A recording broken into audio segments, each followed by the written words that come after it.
तो हम वक्रता केंद्र कर रहे थे। तो वक्रता केंद्र की क्या परिभाषा होगी? वक्रता केंद्र की परिभाषा होगी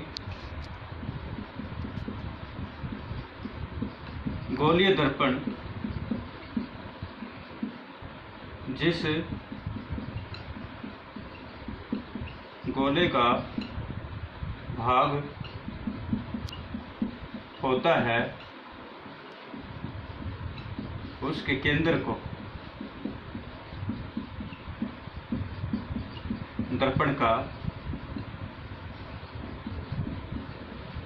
वक्रता केंद्र कहा जाता है।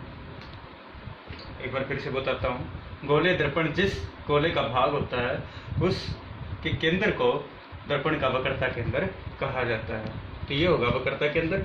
इसको C के द्वारा प्रदर्शित किया जाता है। तो 2 पॉइंट हो गए इसके आपके। उसके बाद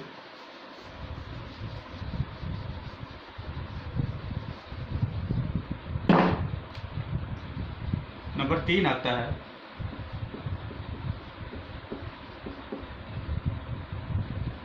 मुख्य फोकस।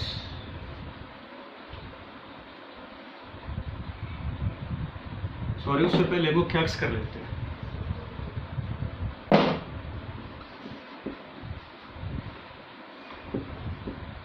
मुख्य अक्ष। मुख्य अक्ष क्या होगा?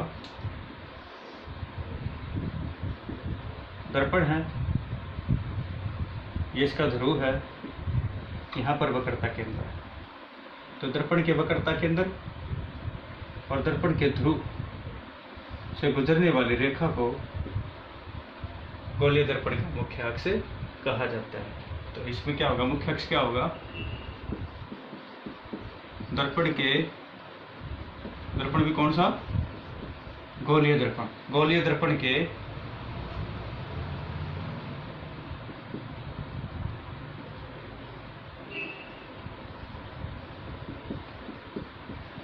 वक्रता केंद्र और ध्रुव से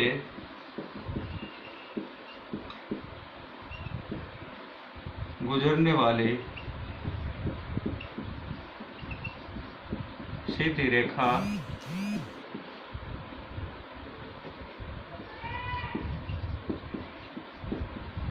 मुख्य अक्ष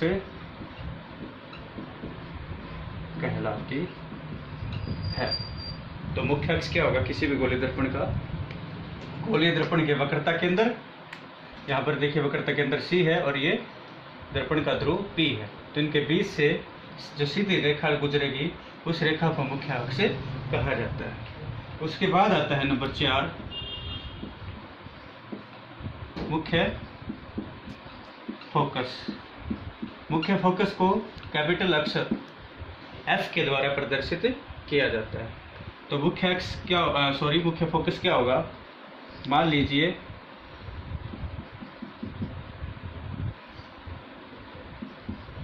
ये कौन सा दर्पण है? अवतल दर्पण। ये इसका ध्रुव है, यहाँ पर वक्रता केंद्र C है। ये मुख्य अक्ष होगा। मुख्य अक्ष के समांतर जो भी रेखा आएगी, जो भी प्रकाश की किरण आएगी, तो वह परावर्तन के पश्चात मुख्य अक्ष के जिस बिंदु से गुजरती है उस बिंदु को अवतल दर्पण का फोकस या मुख्य फोकस F कहा जाता है। इसी प्रकार से यहाँ पर देखिए ये दर्पण है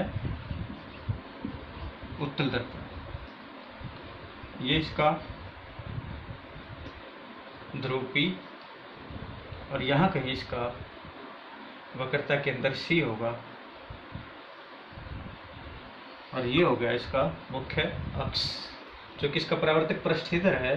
तो इधर से कोई भी जो प्रकाश की किरण आएगी जो मुख्य अक्ष के समांतर होकर आएगी,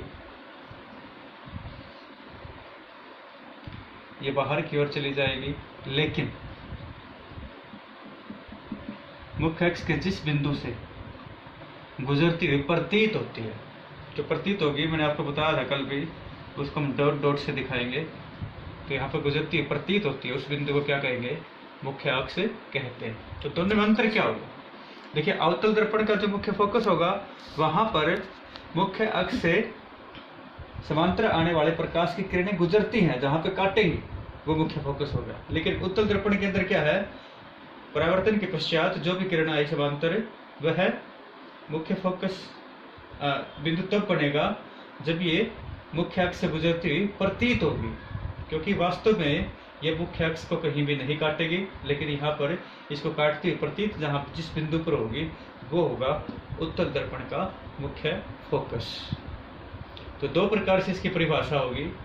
तो इसके बाद लिखिए आप मुख्य फोकस की परिभाषा। यहाँ पर क्या होगी? मुख्य फोकस की परिभाषा होगी गोलीय दर्पण पर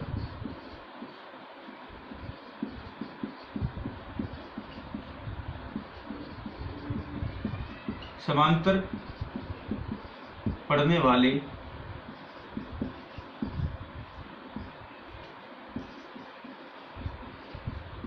प्रकाश की किरणें मुख्य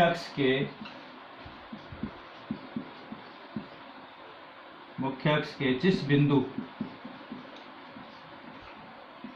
पर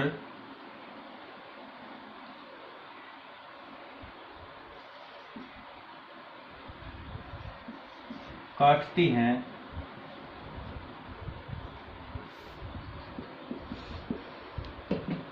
काटते की जगह हम गुजरती हैं भी लिख सकते हैं।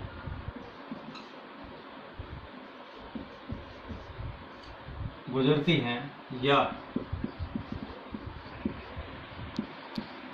गुजरती हुई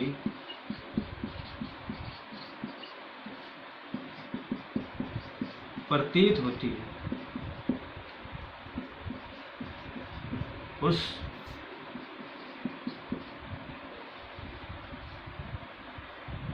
बिंदु को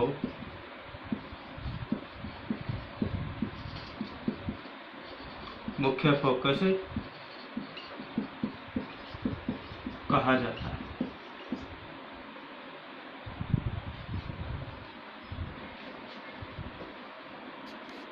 तो गोलीय दर्पण के ऊपर जो समांतर पड़ने वाली प्रकाश की किरणें होंगी, मुख्य अक्ष के जिस बिंदु पर से वो गुजरती हैं या गुजरती हुई प्रतीत होती हैं, उस बिंदु को मुख्य फोकस कहा जाता है। तो ये होगा मुख्य फोकस।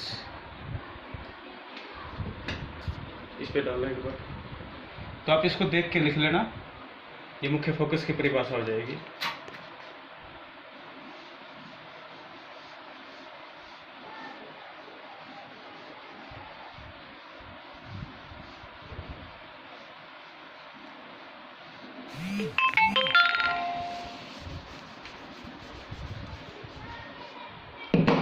उसके बाद आता है हमारा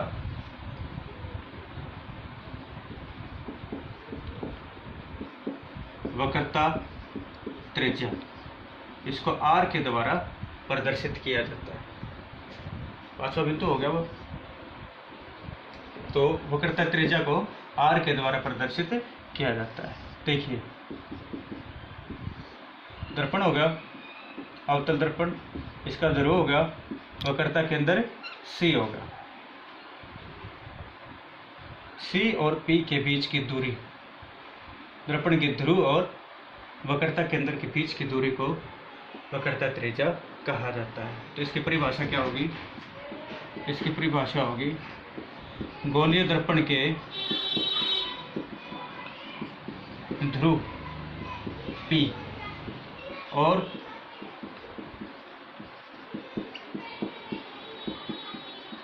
वक्रता केंद्र C के बीच की दूरी को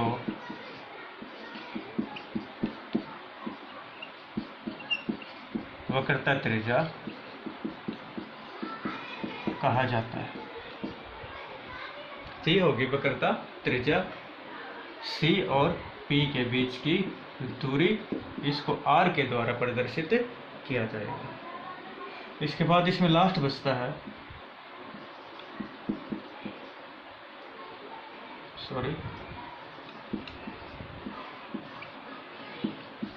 फोकस दूरी, इसको स्मॉल f के द्वारा प्रदर्शित किया जाता है। तो फोकस दूरी क्या होगी, देखिए दर्पण है, दर्पण का ध्रुव है, मुख्य फोकस है, समांतर जो किरणें आएगी परावर्तन के पश्चात मुख्य फोकस से गुजरती हैं, ये मुख्य फोकस होगा। मुख्य फोकस और P के बीच की दूरी, इसको F के द्वारा, फोकस दूरी के द्वारा प्रदर्शित किया जाता है। तो फोकस दूरी की परिभाषा क्या होगी, इसकी परिभाषा होगी गोलीय दर्पण के ध्रुव और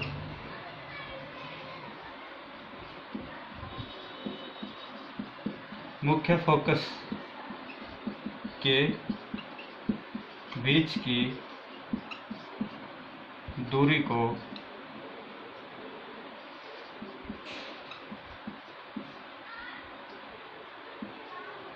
फोकस दूरी कहा जाता है। और फोकस दूरी को किससे दर्शाते हैं, स्मॉल f से प्रदर्शित किया जाता है। तो ये 6 पॉइंट हो गए, ये 6 के 6 पॉइंट आप लिखोगे, जो इनके डायग्राम है डायग्राम ड्रॉ करोगे और सबकी परिभाषा अच्छी प्रकार से याद करोगे। Thank you.